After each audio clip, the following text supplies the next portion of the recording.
નમસ્કાર, હું છું બરકા. સ્વાગત છે આપનું મહત્વની ખબરમાં.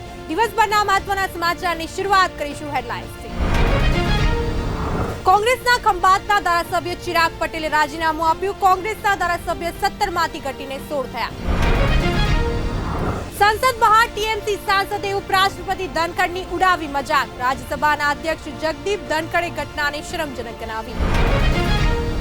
અલ્હાબાદ હાઈકોર્ટે મુસ્લિમ પક્ષને આપ્યો મોટો ઝટકો. કોર્ટે મુસ્લિમ પક્ષની તમામ અરજીઓ ફગાવી. દેશમાં ફરી એકવાર કોરોનાના કેસ વધવા લાગ્યા. રાજ્યોને કેન્દ્ર સરકારે એલર્ટ રહેવા જણાવ્યું. સીએમ પટેલે 6ઠ્ઠી સ્માર્ટ ઇન્ડિયા હેકાથોનનો પ્રારંભ કરાવ્યો. જીટીયુ અને ઇસરો દ્વારા સમગ્ર આયોજન કરાયું. લોકસભાની ચૂંટણીનું વર્ષ શરૂ થાય તે પહેલા જ ગુજરાતમાં આમ આદમી પાર્ટી અને કોંગ્રેસના ધારાસભ્યો ભાજપના રડાર પર છે. ગયા અઠવાડિયે જ આમ આદમી પાર્ટીના વિસાવદરના ધારાસભ્ય ભૂપત બાયાણીએ રાજીનામું આપ્યું. તો આજે કોંગ્રેસને મોટો ઝટકો લાગ્યો છે. કોંગ્રેસના ખંભાતના ધારાસભ્ય ચિરાગ પટેલે રાજીનામું આપ્યું છે. ચિરાગ પટેલે ધારાસભ્ય પદ પરથી અને કોંગ્રેસ પાર્ટીમાંથી રાજીનામું આપતા હવે કોંગ્રેસ ધારાસભ્યોની સંખ્યા કેટલી થઈ ગઈ છે જુઓ અમારા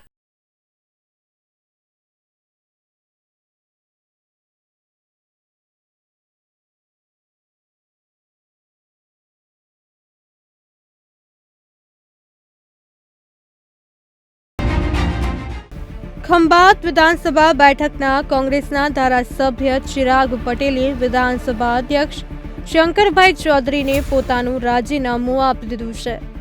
વિધાનસભા અધ્યક્ષ શંકર ચૌધરીને રાજીનામું આપ્યા બાદ ચિરાગ પટેલે મીડિયા સાથેની વાતચીતમાં કહ્યું કે કોંગ્રેસમાં જૂથવાદ ચરમસીમાએ છે. કોંગ્રેસને ઉઘરાણા અને વિરોધ સિવાય કંઈ આવડતું નથી. ઘણા સાથી મિત્રો છે જે કોંગ્રેસમાં ગુંગળામણ અનુભવી રહ્યા છે અને તેઓ પણ આગામી સમયમાં રાજીનામું આપી શકે છે. રાજીનામું આપવાના તો ઘણા કારણો હોય, પરંતુ જે રીતે દેશનો વિકાસ થઈ રહ્યો છે, દેશ મજબૂત થઈ રહ્યો છે, દેશનું અર્થતંત્ર આજે વિશ્વમાં ત્રીજું અર્થતંત્ર તરીકે ઉભરી રહ્યું હોય અને ભગવાન રામ અયોધ્યામાં બિરાજમાન થતા હોય, ભગવાન રામલલ્લાનું ભવ્ય મંદિરનું સ્થાપન થતું હોય, ત્યારે કાશ્મીરમાંથી 370ની કલમ નાબૂદ થતી હોય, આટલા બધા દેશહિતના મોટા નિર્ણયો થતા હોય અને એવામાં કોંગ્રેસનું કેન્દ્રનું નેતૃત્વ એક પણ શબ્દ હકારાત્મક બોલે નહીં અને એની જગ્યાએ ભાગલા પાડો અને રાજ કરો એ નીતિથી સારા કાર્યોમાં વિઘન નાખવા એ એમની પોલિસી ઉજાગર થતાં મને એવું લાગ્યું કે કોંગ્રેસમાંથી મારે રાજીનામું આપી દેવું જોઈએ. મારો અભિગમ, મારું વલણ એ મારા વિસ્તારના મતદાતાઓ છે અને મારા મત વિસ્તારના લોકોથી વિશેષ મારા માટે ભૂતકાળમાં પણ કંઈ નહોતું અને ભવિષ્યમાં પણ મારા લોકોથી વિશેષ મારા માટે કંઈ નહીં હોય. મારા વિસ્તારના લોકોના જે આશીર્વાદ હશે, મારા મતદારો, મારા વિસ્તારના જેટલા પણ મતદાર છે એ મારો પરિવાર છે અને એ મારા મતદારો હોય એમને જે પણ આદેશ હશે, એમનું જે પણ આશીર્વાદ હશે, એમની જે પણ સૂચના હશે એ મારા માથે હું ચડાવીશ. ઘણા ધારાસભ્યો કોંગ્રેસના કામકાજથી, કોંગ્રેસની રીતભાતથી દુઃખી છે, એટલે આવનારા સમયમાં ઘણા ધારાસભ્ય કદાચ કોંગ્રેસના ધારાસભ્ય પદેથી રાજીનામું આપશે. રામ મંદિર બાબતે પણ તમે રામ મંદિરની વાત કરું તો રામ મંદિર એ આખા દેશના કરોડો લોકોની આસ્થાનું પ્રતીક છે અને દેશના લોકોની આસ્થા ભગવાન રામ સાથે જોડાયેલી છે. ત્યારે રામ મંદિર વિશે, ભગવાન રામ વિશે કે 370ની કલમ વિશે હકારાત્મક અભિગમ દાખવીને જે સ્ટેટમેન્ટ આપવું જોઈએ આજ સુધી કેન્દ્રના કોઈ પણ લીડરે આપ્યું નથી. ખંભાતના ધારાસભ્ય માન્ય શ્રી ચિરાગ કુમાર અરવિંદભાઈ પટેલ, જેમણે આજે વિધાનસભામાં મારી ચેમ્બરની અંદર પોતાની સ્વેચ્છાએ ધારાસભ્ય પદેથી રાજીનામું આપ્યું છે અને તે રાજીનામાનો મેં આજે સ્વીકાર કર્યો છે. મહત્વનું છે કે ગુજરાતમાં 182 સભ્યોની વિધાનસભામાં આપ એમએલએ ભૂપત ભાયાણીના રાજીનામા બાદ સંખ્યા ઘટીને 181 થઈ હતી, ત્યારે હવે કોંગ્રેસના ધારાસભ્ય રાજીનામા બાદ આ સંખ્યા ઘટીને 180 પર પહોંચી ગઈ છે. આજે ચિરાગ પટેલ રાજીનામું આપતા કોંગ્રેસનું સંખ્યાબળ તૂટીને 16 થઈ ગયું છે. ચિરાગ પટેલ 2022ની વિધાનસભાની ચૂંટણીમાં ખંભાતની બેઠક પરથી ભાજપના ઉમેદવાર મયુર રાવલને 3711 મતથી હરાવીને પ્રથમ વખત ચૂંટણી જીત્યા હતા.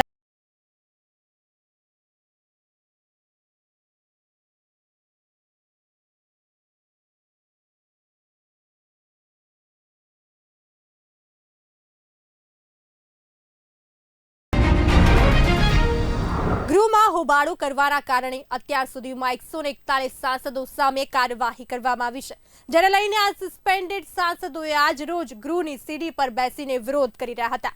આ દરમિયાન ટીએમસી સાંસદ કલ્યાણ બેનર્જીએ રાજ્યસભાના અધ્યક્ષ જગદીપ ધનખડની નકલ કરી હતી, જેનો વિડીયો પણ સામે આવ્યો છે. તેઓએ રાજ્યસભાના અધ્યક્ષ તરીકે ગૃહ ચલાવવાની તેમની રીતની મજાક ઉડાવી.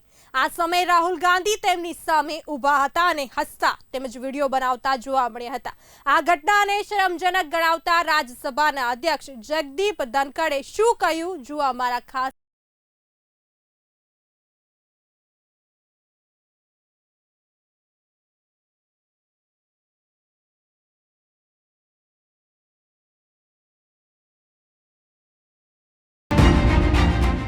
સંસદના શિયાળુ સત્રની કાર્યવાહી સોમવારના રોજ હોબાળાથી ઠપ થઈ ગઈ હતી અને ગૃહમાં હંગામા વચ્ચે સોમવારે 78 સાંસદોને સસ્પેન્ડ કરવામાં આવ્યા હતા.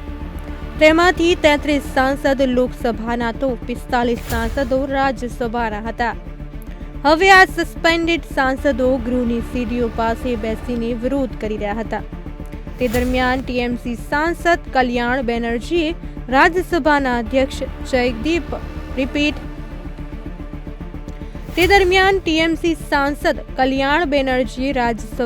અધ્યક્ષ જગદીપ ધનખડની નકલ ઉતારી રહ્યા હતા. તેનો વિડીયો હાલ સોશિયલ મીડિયા પર વાયરલ થઈ રહ્યો છે. વિડીયોમાં જોઈ શકાય છે કે કલ્યાણ બેનર્જી રાજ્યસભાના અધ્યક્ષ તરીકે ગૃહ ચલાવવાની જગદીપ ધનખડના રીતની મજાક ઉડાવી રહ્યા હતા.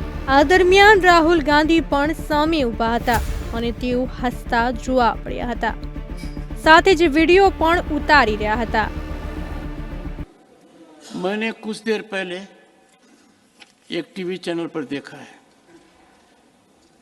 गिरावट की कोई हद नहीं है, गिरावट की कोई हद नहीं है.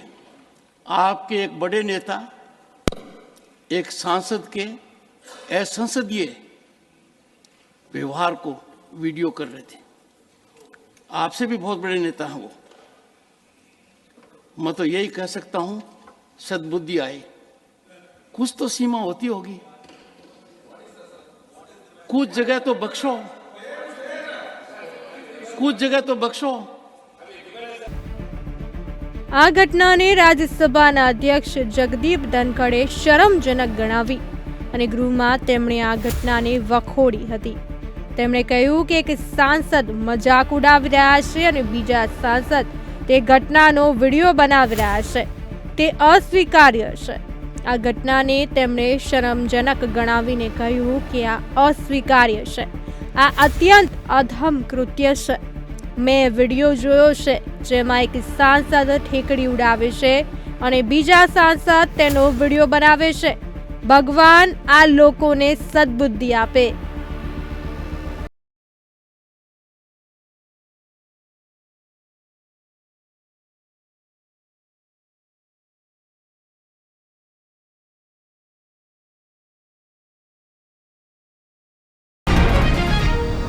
વારાણસીના જ્ઞાનવાપી મસ્જિદ વિવાદ મામલે આજે અલ્હાબાદ હાઈકોર્ટે મુસ્લિમ પક્ષની તમામ 5 અરજીઓ ફગાવી દીધી છે. આ સાથે જ 1991ના કેસની ટ્રાયલને મંજૂરી પણ આપી દીધી છે. ત્યારે મુસ્લિમ પક્ષ દ્વારા કરવામાં આવેલી અરજીમાં શું માંગ કરવામાં આવી હતી અને કોર્ટે આ કેસમાં પોતાના ચુકાદામાં શું જણાવ્યું, જુઓ અમારા ખાસ અહેવાલમાં.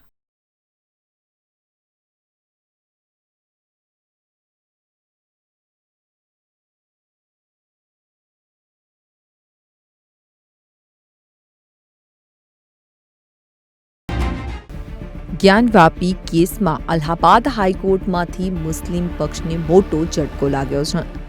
અલ્હાબાદ હાઈકોર્ટે હિન્દુ પક્ષના 1991ના કેસને પડકારતી મુસ્લિમ પક્ષની તમામ 5 અરજીઓ ફગાવી દીધી છે.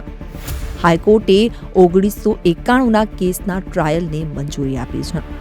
આ ચુકાદો જસ્ટિસ રોહિત રંજન અગ્રવાલની સિંગલ બેચ સંભળાવ્યો છે. હાઈકોર્ટે વારાણસીની કોર્ટને 6 મહિનામાં કેસની સુનાવણી પૂરી કરવાનો આદેશ પણ આપ્યો છે. जो मुस्लिम पक्ष की तरफ से फाइल किए गए थे उन सबको खारिज कर दिया और यह होल्ड कर दिया कि ये जो सूट 1991 का दाखिल किया गया है वाद संख्या 610 सन 1991 that is not barred by section 4 of the places of worship special provision act 1991 and court को लोअर कोर्ट को डायरेक्ट किया कि एक्सपीडिशसली चूँकि 32 साल व्यतीत हो चुके हैं इस केस को फाइल किए हुए, इसलिए तुरंत एक्सपीडिशस डिस्पोजल इस केस का करें और लोअर कोर्ट को डायरेक्ट किया है कि विद इन 6 मंथ्स इस केस को फाइनल जजमेंट जो है वो प्रोनाउंस करें. और एएसआई के संबंध में मैं कंप्लीट कर रहा हूँ. एएसआई के संबंध में माननीय न्यायालय ने ये कहा कि वाद संख्या 18 सन 21 में राखी सिंह के केस में जो एएसआई के द्वारा रिपोर्ट फाइल की गई है कल जनपद न्यायाधीश वाराणसी के न्यायालय में, वो same report shall be filed in this case and if any direction in the order has been not complied with in that ASI report, again वो सर्वे करें और उसकी भी रिपोर्ट फाइल करें इस केस में. इस प्रकार का डायरेक्शन ASI को भी दिया गया है. જસ્ટિસ રોહિત રંજન અગ્રવાલની સિંગલ બેન્ચે જે 5 અરજીઓ પર સુનાવણી કરી તેમાંથી 3 અરજીઓ 1991માં વારાણસીની કોર્ટમાં દાખલ કરાયેલા કેસની જાળવણી સંબંધિત હતી, જ્યારે બાકીની 2 અરજીઓ એએસઆઈના સર્વેક્ષણના આદેશ વિરુદ્ધ હતી.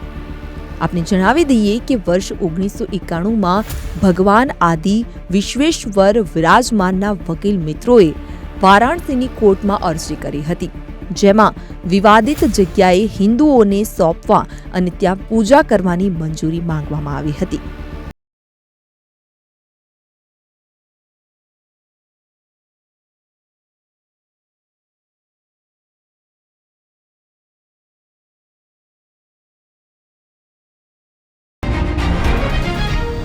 તો દેશમાં ફરી એકવાર કોરોનાના કેસ વધવા લાગ્યા છે. રવિવારે કોરોના સંક્રમણને કારણે 5 લોકોના મોત થયા હતા, જ્યારે 335 નવા કેસ નોંધાયા હતા. આનાથી દેશમાં એક્ટિવ કેસની સંખ્યા વધીને 1701 થઈ ગઈ છે.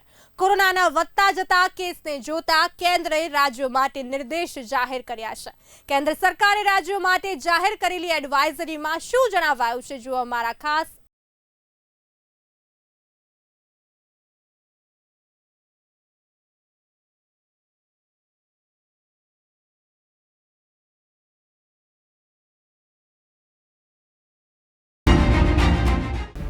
દેશમાં કોરોના ફરી એક વખત પગ પેસારો કરી રહ્યો છે.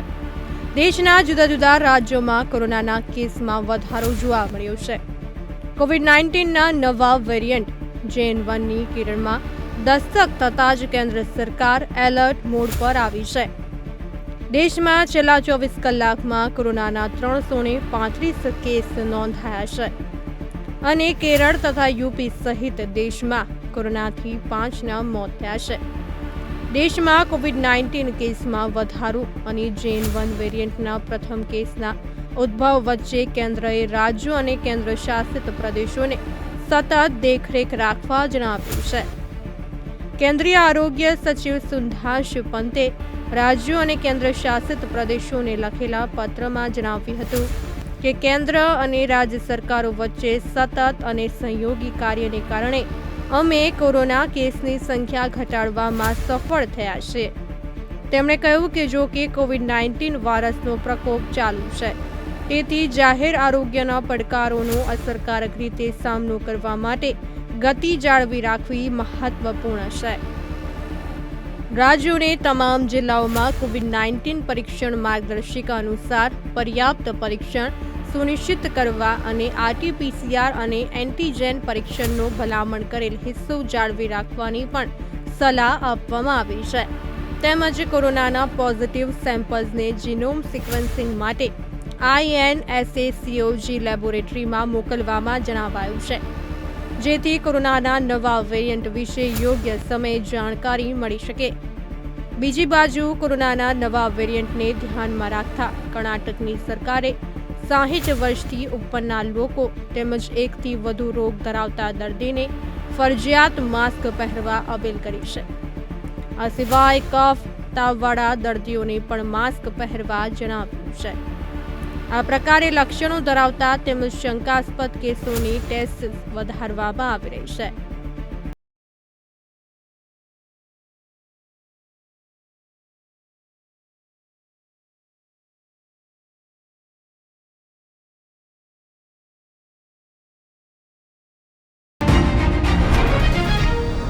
રાજ્યના મુખ્યમંત્રી ભૂપેન્દ્ર પટેલે ગુજરાત ટેકનોલોજીકલ યુનિવર્સિટી અને ઇસરોના સંયુક્ત ઉપક્રમે યોજાઈ રહેલી 6ઠ્ઠી સ્માર્ટ ઇન્ડિયા હેકાથોનનો અમદાવાદના શિવાનંદ આશ્રમ ખાતેથી પ્રારંભ કરાવ્યો હતો. આ પ્રસંગે ટેકનિકલ શિક્ષણ મંત્રી અને કેબિનેટ મંત્રી ઋષિકેશ પટેલ પણ ઉપસ્થિત રહ્યા હતા. મુખ્યમંત્રી ભૂપેન્દ્ર પટેલે 6ઠ્ઠી સ્માર્ટ ઇન્ડિયા હેકાથોનના ઉદ્ઘાટન પ્રસંગે શું જણાવ્યું, જુઓ અમારા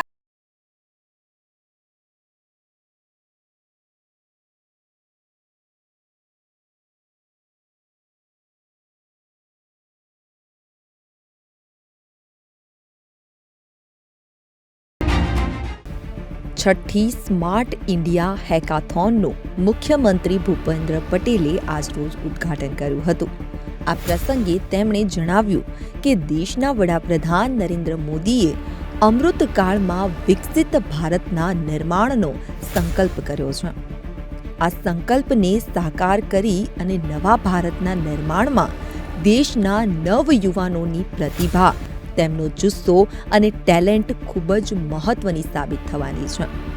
તેમણે જણાવ્યું કે 2047માં વિકસિત ભારતના નિર્માણમાં આવનારા પડકારો અને પ્રશ્નોના સમાધાન નવા વિચારો, નવા ક્લેવર અને નવા સંશોધનો સાથે શોધવાની જરૂર છે.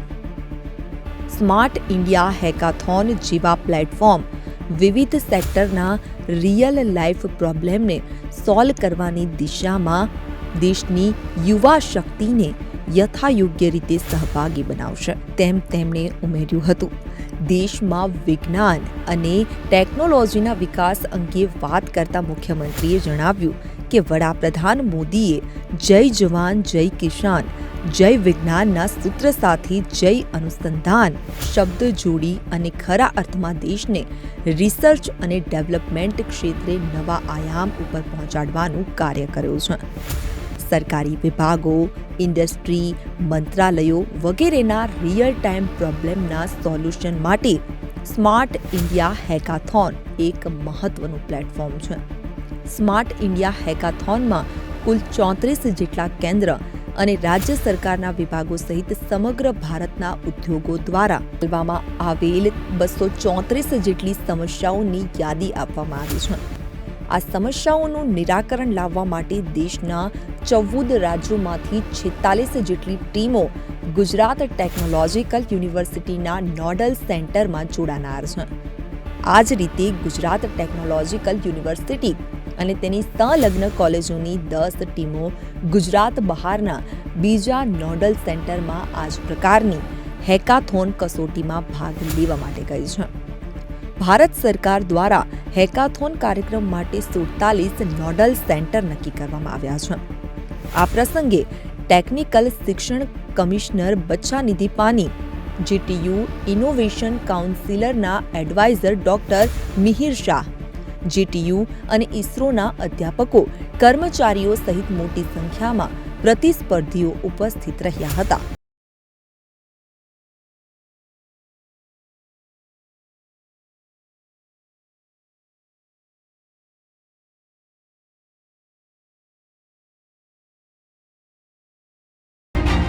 તો દિવસભરની મહત્વની ખબર જોવા માટે ફરી મળીશું આ જ સમય. ત્યાં સુધી જોતા રહો બુલેટિન ઇન્ડિયા, ભરોસો ગુજરાતનો.